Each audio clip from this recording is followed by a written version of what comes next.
Hello there folks, and welcome to another video on the Uilleann Pipes. My name is Jason Rouse and you're watching my YouTube channel where I go through all the little intricacies of this amazing instrument. Today's video is a bit of a special one, and it's been a long time in the making, and I'll maybe explain why in a second, but I'm going to be unboxing for YouTube pleasure this set of Uilleann Pipes here.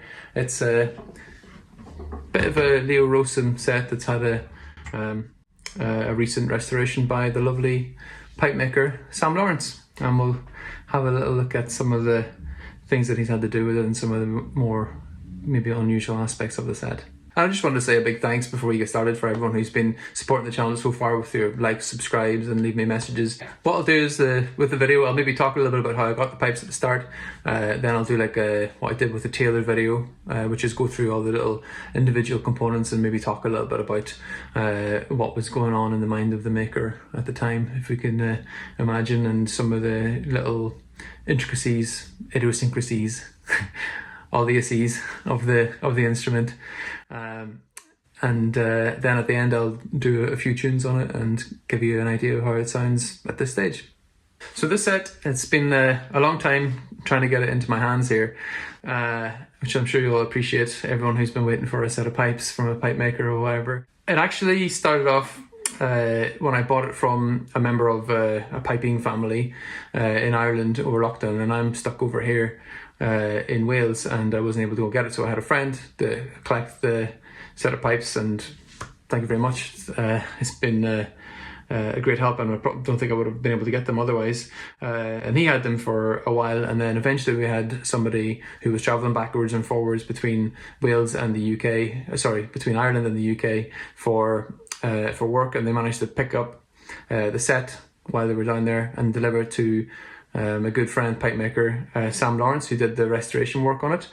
Sam's really busy maker, and he's doing some incredible sets at the minute, and if anyone follows his Facebook page, he does like a lot of restorations and all stuff like this as well. So he's a good man for making pipes and breathing new life into old pipes.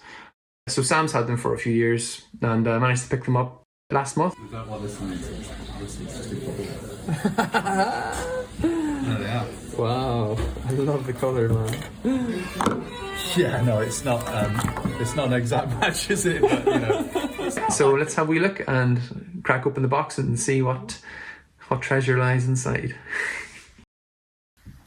Okay, so here's the box here by itself. The box is kind of interesting because apparently it is a original Leo Rowsome box. So Leo would have made this box to go with his pipes, and I'm not sure, but one of my Leo expert friends tells me that the box is original, so I trust what they say, and I imagine there's other Leo boxes out there that they would have seen and been able to compare it with. So yeah, quite a nice little box, actually, nicely made, but the handle has a little bit of leather here, which I am always worried is going to break, so I think I might replace that with something a bit newer. But yeah, got these nice little bits on there, no like lock or anything, no key on there, but if we bring it forward we can have a look inside. Here we go. So yeah, this is the set. Now I should point out that when I first got this it was a half set, or when I bought it was a half set, and then I had Sam make these regulators for me while he was doing the restoration, so I could play it as a 3/4 set instead of just as a half set. So there's a few interesting bits about this set. The wood is boxwood, and then we've got brass that's been plated with nickel silver, and Sam did try to replicate this with the keys and the boxwood regulator that he made. Now you'll see it in a second, but boxwood is notorious in like instruments. It is the banana wood and the wood that tends to bend the most, so it's not the most stable of materials to work with, but hopefully Sam's regulator should be fine. But in the old days, like people would have just made with whatever they had, and this set has suffered a few bananas, but it plays fine, it plays nicely, so that's what counts, and it sounds good. The other thing to point out is the mounts are this They're not made of ivory. They're made out of this early ivory substitute, which was called kaolin, which whenever you turned it originally, it would have looked like ivory. It would have been really, really bright. But then over the years, it becomes orange like this. And now, you might see it under my hand here, but I asked Sam to try and replicate the orange mounts, and he's come up with these. So these are a lot brighter than the other orange, if I just compare them. Yeah, so they're not quite the same colour, but he went to great lengths to get them. He had to get them imported from America, and he's done them in a beautiful sort of Leo Rowsome style. So very, very sympathetic to the original design, but a very, very bright, kind of maybe too bright.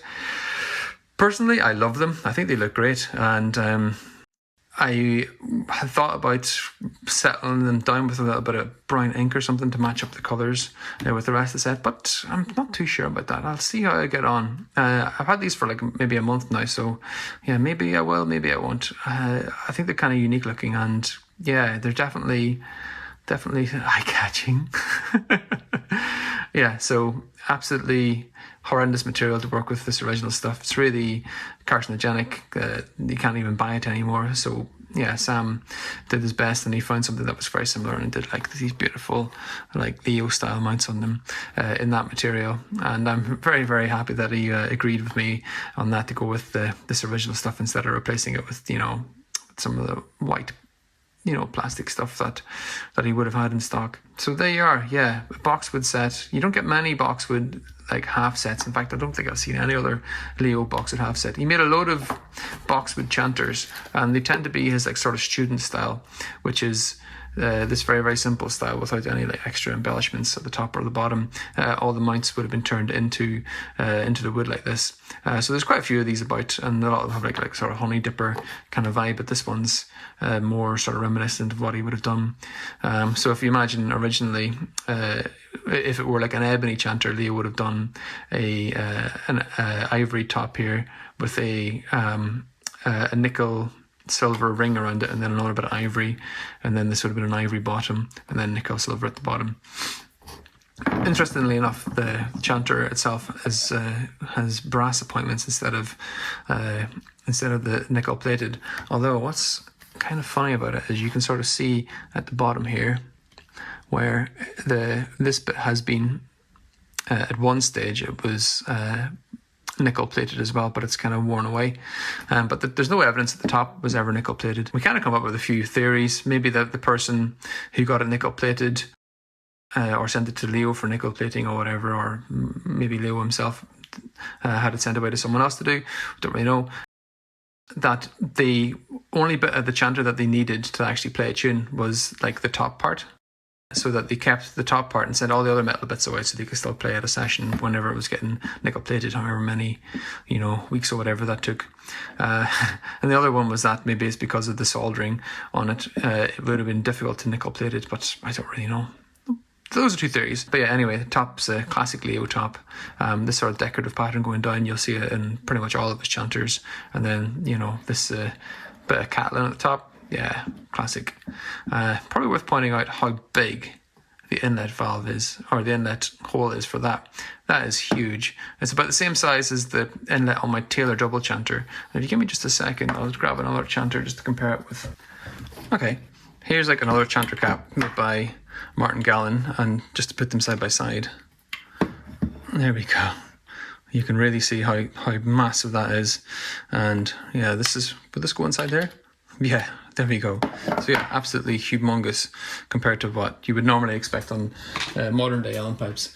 I mean, there's a few theories going around that the size in the older days, the bigger size of the inlet here was to sort of mimic the old tied-in top stocks that you would have got on chanters, and it does make a big difference on certain notes and the tones, because there's more air going into it and it affects the dynamics or whatever. Yeah, you'll see some pipers putting a little bit of paper up in here or whatever to make it bigger or smaller, sorry, and that can really affect some notes. Apparently the G note and the A note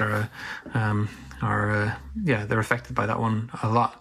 So yeah, it makes it more like the older style pipes with more air going into it, and anything that makes it more like the old pipes, probably good in my book. I'll just show you the top of this as well. Oops. So that is humongous as well. So yeah, that fits it fine. If you were to put something else in, like if I grab this other martingale enchanter, you'll see that it doesn't fit it very well. You know, too big. So an interesting one, and I think I might have to make a little adapter or something for it, like I did on the Taylor set if I want to play any other enchanters with it, but it's fine as it is. And I think I'll probably only be playing it with the original Chanter anyway. Well, yeah, otherwise what's the point? And yeah, while we're on the Chanter, your eyes aren't deceiving you. This is a bit of a wobbler. So yeah, it's what we refer to in the industry as a banana. Yeah, and what a banana it is. I mean, I've seen worse, and I've definitely seen worse bananas made by Leo as well. But the thing is, whenever you're holding it in the hands, it actually feels fine. It feels 100% perfect. There's nothing wrong with it. It doesn't trick you up. It doesn't affect how you play it whatsoever. You just don't even need to think about it. It's actually... it plays perfectly. That's the important thing. Yeah, bendy boxwood, and it's absolutely fine.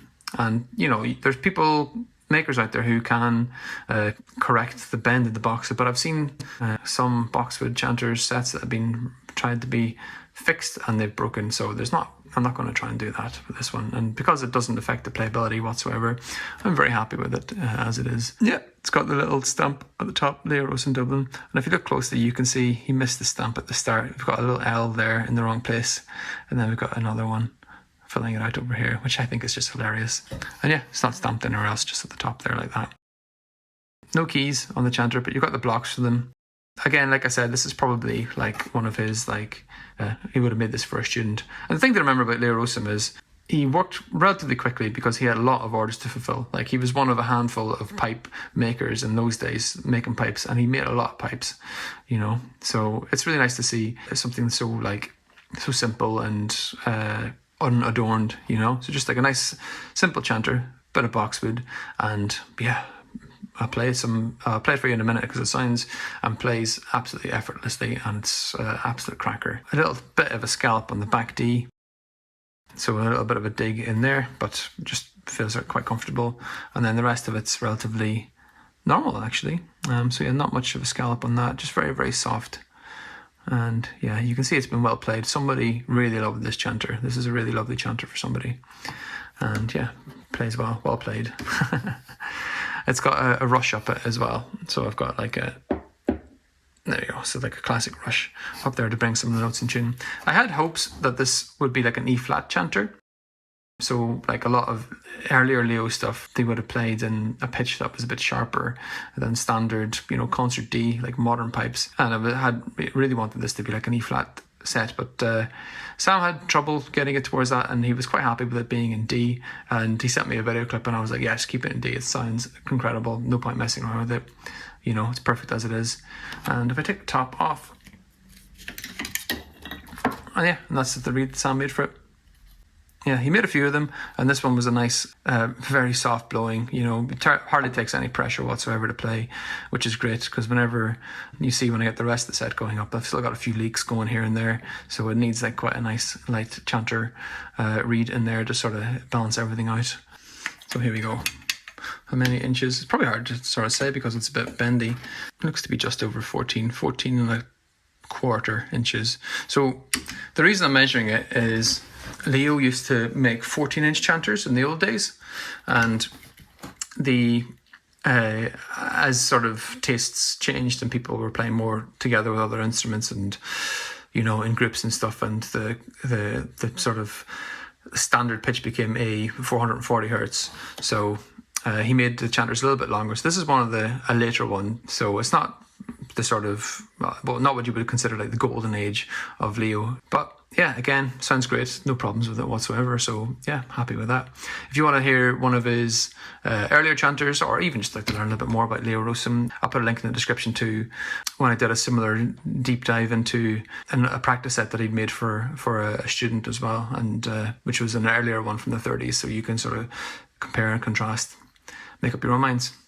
And yeah, probably worth pointing out as well, like the tubing in this is all like stock brass tubing. He hasn't made any out of sheet metal at all, so it's just, yeah, standard standard hobby tubing, I guess, you know, that he would have done. Yeah, Leo was a great man for just taking bits and pieces from like about the house or whatever, you know, to make a set. Like, yeah, like he made bags out of velvet curtains and bag covers out of velvet curtains and things like that. So yeah, nothing too fancy, but again, he was making a lot of sets and he had a lot of orders to fulfill. So yeah, I'd probably do the same. Before we get to the regulators, let's talk about the bits that Leo made as well. So we've talked about the Chanter stock at the top, and that's like a sort of classic Leo. That's boxwood, but it's been stained at one time to make it oh, maybe it's not boxwood, I'm not sure, but it's been stained at one time, and that's actually what's happened with the rest of the set. So you can sort of see the black lines on here. At one stage somebody had dyed the set to be black to make it look like, you know, his sort of fancier sets, like an ebony set. And if I take the bass drone up, you can see on the back it's been painted white. So somebody had painted the orange bits white and painted the boxwood bits black to make it look like a fancier set, a fancier silver set, which is, yeah, just interesting. Especially because, you know, that would have been like a more common thing. And this is actually a really uncommon set, you know, like I said, the boxwood half set, Leo made very few of these, or maybe this is the only one I've seen anyway. Yeah, and it's probably worth pointing out my drone puck here, a little bit of blue tack on the end. So this is actually been plugged. Yeah, this has been plugged because there's a hole in there. He would have drilled the whole way through. And whenever I got the set from Sam, it was plugged. And it was plugged up with this, which is a tiny little bit either of, I think it's a bit of wax actually. So that was plugged in there. Yeah, so I've just replaced it with a bit of blue tack because that was falling out. Yeah, funnily enough, this is actually oval, this hole here, which is kind of annoying because it doesn't give you a very snug fit at the end. And also, which is really interesting about this, if I take this off, this is threaded on the inside. You can sort of see it there. So, yeah. It's brass, but it was probably a bit of plumbing or something like that he had around. And yeah, not a great bend on it. It's taken a few hits over the years, which you see a lot on these, you know, people's drones falling off during sessions, whenever it gets really hot. But it's pretty cool and it's pretty functional. What's kind of annoying is this boxwood is super leaky, and you might even be able to see it here. There's like loads of cracks down the inside, which is really bloody annoying. So I've had to go through with that and try and make it as airtight as possible. It's still not perfectly airtight, and when you see me playing it, you'll see me probably struggling for a bit of air on the drones, that sort of thing. But all in all, not too bad. Yeah, so this is quite nice, very classic Leo. Yeah, no massive leaks apart from the big cracks, but the actual wood, the timber here is fine. Yeah, a few little bits of cracks on the inside there as well. Great. The joys of old pipes and the joys of boxwood. The rest of the bass drone. So we had a bit of a dilemma with the bass drum because it turns out that Leo had to put it on back to front. And what I mean by that is like this bend here should go that way and come back around this way. And then this would be fine then. But he's done it the wrong way around for whatever reason, you know. And if you're playing it as if you're playing it as like a practice set, it probably makes no difference whatsoever. But I wanted regulators on it. So that put us in a bit of a tricky position because we had to like try and see how the regulators would fit alongside it. And the other thing that's a problem here is how bendy this is. Look at that. This is another banana. And whenever you put this together, give me 1 second, pop this back on. Here we go. When you put this back on, it's a hell of a bend. And it's actually touching the regs. But it's not too bad. It actually functions and it works, which is the important part, right? This is all a bit funny and all a bit wrong. And you can see the very, very simple sort of mounts that, you know, have been turned into the wood for that. The bit that I didn't realise at first is these ferrules here are actually copper. So this is definitely a bit of plumbing. You can see the line there, the copper line. Where it's come off. Yeah, so these are copper, which is crazy. They're not brass. Copper's and brass. Whee. So yeah, a bit of a funky set with some very, very simple stuff. I had an absolute nightmare trying to find that leak here, and I don't know if you can see it, but in here there's like a little knot in the wood that I've put a load of Captain Tolly's glue in to try and like creep into the into the crack and sealed it up, and that's actually fixed it. It's working a treat now. So yeah, bit of a weirdo set, and yeah, definitely a bit of a wobbly, bendy one. Oh well. I'll pop that there so you can actually see. Isn't that crazy? Yeah. Let's go to the baritone drone next. There we go. So this one is actually not bendy, which is an absolute relief. But you can see where at one stage, you know, it was painted up black, and then the paint removed on it. And a little trick for like these old pipes that are all a bit wobbly. I've used some silicone sealant, silicone grease. So this is like stuff they use like bicycles and motorbikes, I suppose. Yeah, cars and things, lubricant. And you put a little bit of that onto the over the hemp, and that gives you a really tight, airtight seal. And you really need it with like these old sets, which is a bit of a pity. And you got to put it back on every once in a while as well. But yeah, just a lovely little baritone drone here. No cracks in the wood at this stage, but again, up in the inside there is, you can sort of see it there. Does this come off? Yeah. So where is it? There's a big crack there. So you can see where I've had to go in and glue that and sort of make it airtight. And actually there's a bit more of the black shellac or whatever that they would have used. And yeah, this is just a bit of brass, which is nice. It's not copper. There we go. So yeah, all in all, just quite a nice little drone. And then we've got the little teeny weeny drone, which has been an absolute bloody nightmare. This one has cracked absolutely everywhere. Yeah, so the top part is fine. No problems with that. But this one has cracked all over the place. You can see a massive one there. It's cracked all down the inside. There's more like there. Yeah, I mean, it looks great. The drone itself is like a beautiful little dinky kind of drone.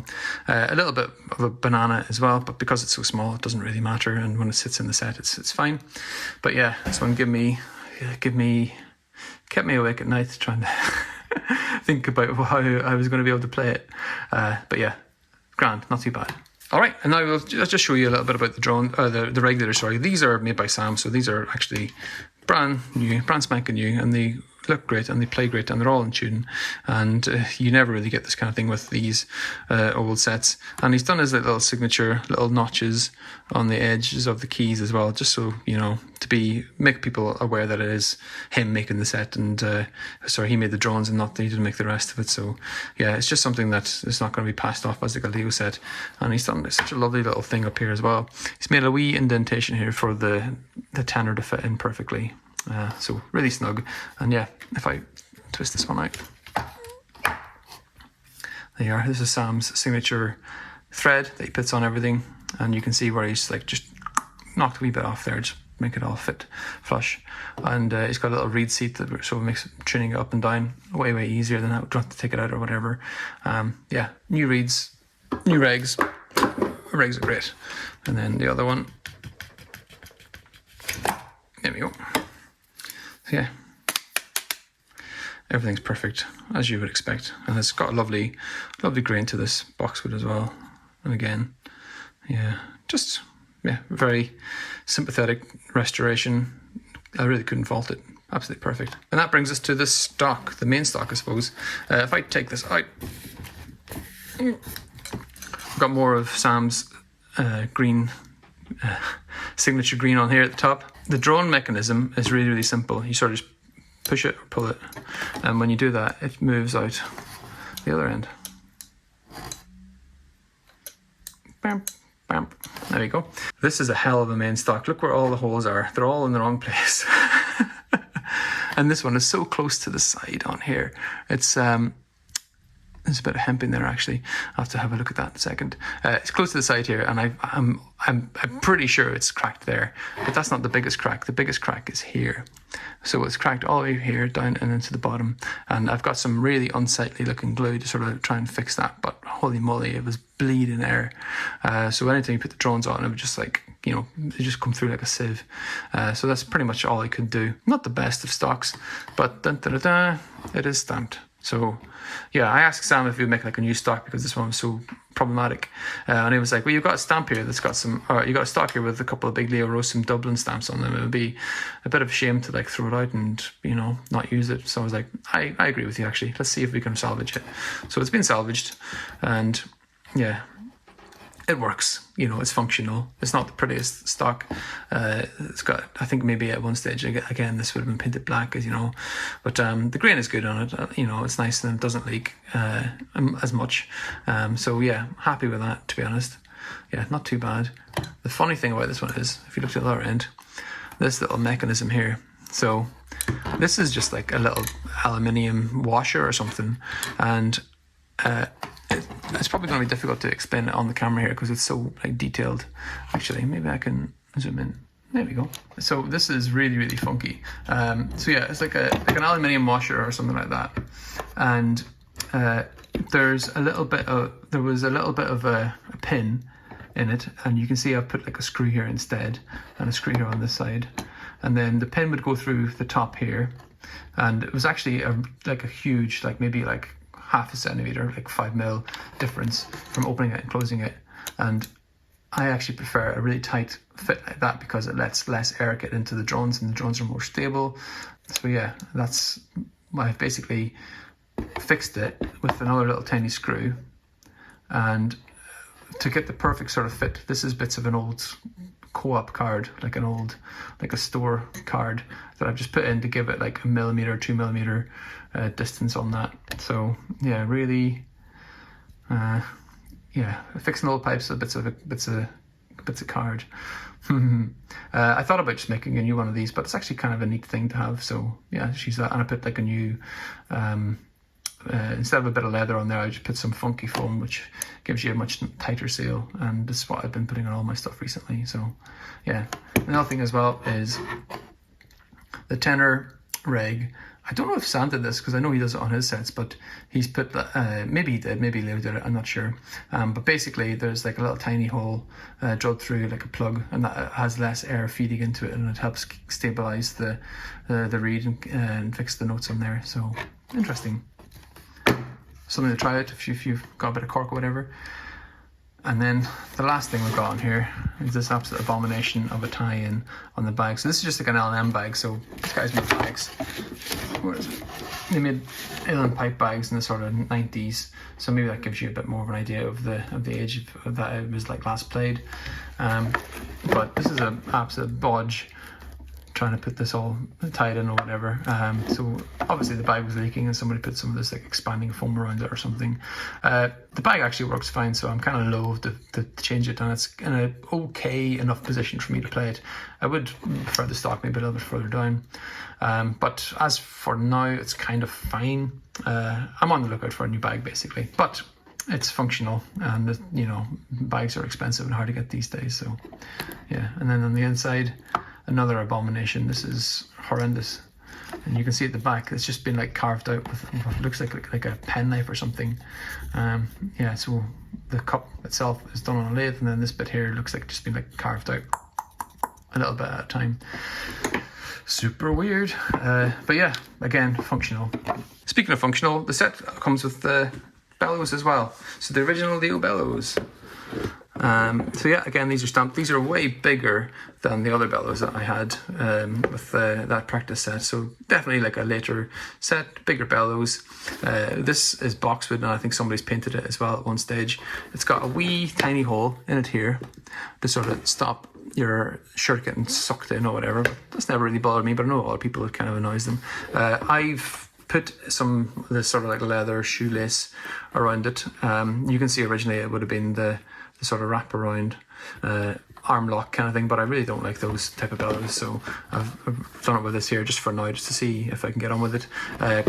This is really hanging on by a thread, so I was kind of afraid to like make the proper armband for this one, so I might replace that at some stage, but it's okay for now, and I actually prefer this style, so we'll see. And if I flip them over, there we go, we've got the same on the other side as well, and these are quite nicely made, not too bad. Leo made a lot of stuff with this kind of weird his bags would have been this like weird like light kind of hide, and this is made of leather. This little attachment bit, and this is boxwood at the top. But you can sort of see it's a very, very quick and dirty kind of job. This just glued in and then like tied in like that. Very, very quick, very dirty, and then tidied up with a little bit of curtains over the top. The other one I had, or the other sets I've seen of Leo's, they're pinned here with so that's the actual velvet bag. The velvet itself is only pinned at one stage, so which is in here at the top, which is nice. And yeah, and this is again would have been original curtains. And if I'm going to make a bag cover for this, I'll have to do it in black as well, because I think it looks really neat with the set. And you can sort of see on the inside where it's been sandwiched in. Yeah, it looks all right. You know, the Bellows, not the nicest bit of wood on here. And again, yeah, like somebody's trying to paint them as well. So yeah, but they're stamped and they are a little bit semi-functional. I think I would have to go in and seal them somehow, so whether that's with like a bit of what do they call it, seasoning, so a bit of bagpipe seasoning, sort of make them airtight. Another thing about this sort of thing here is this is like pretty much like seized up over the years, and when you put the air through it you get a really interesting sound. Yeah, so not the most musical of farts. Bellows farts. You know, with pipes you always get these kind of weird sounds going through, so yeah, interesting one. Oh, I've got the original, where is it? That's the original flapper that was in the Bellows as well, which I imagine is probably a Leo one as well. I don't think it's been changed out, and it looks kind of like the type of leather that he was using. I've just put a new one in recently in my sort of quest to restore it, and I made a new belt for them as well. And they're kind of based on the belt that I got with my Jeff Wolf set, and it's a really nice little belt. I got some fantastic leather from it, and yeah, I'm really happy with this one. It came out absolutely gorgeous. I might make some more belts for different pipes, and yeah, very functional, looks great. Very happy with that. Okay, that's everything about the pipes. Let's have a little listen and see how they sound. Okay, just a little thing on the actual set itself. They belong to a fella who was more of like a Highland piper, and he had close family ties to the sort of the Doran family. And anyone who's sort of into piping, Uilleann piping, will know that, you know, Johnny Doran, Felix Doran, like there's a massive name. You know, big inspiration for a lot of people, myself included. So apparently this is one of the sets that Johnny Doran played. No way to verify it, of course, but yeah, I take the guy's word for it. It's certainly makes for an interesting story, and like I said, the person, he wasn't really into Uilleann piping that much, although he came from a big Uilleann piping family, and he told me some stories about how, you know, Felix and Johnny would stay with his father and they'd swap chanters and swap instruments and take whatever ones that they had off and then come back whenever they were, you know, finished and whatever. So Johnny Doran's pipes, who knows? Anyway, they sound great, and even if without all that sort of backstory, they're still like a nice set. It's absolutely boiling here in Wales. We're in the middle of a bloody heat wave at the minute, and I've got all the windows closed and the doors closed to try and keep the sound of the outside away from the recording. So I'll just give you like a quick run through of a couple of tunes, some Leo stuff, some Johnny Doran tunes maybe, or maybe a mixture of the two. There's a lot of crossover in there, and so you can see what you think. All right, here we go.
yeah, so that's it. Thanks all for watching, and hope you enjoyed the video. And if you did, do all the usual YouTube kind of stuff from there. Doesn't cost you anything, it's free. So yeah, why not? Why not do it?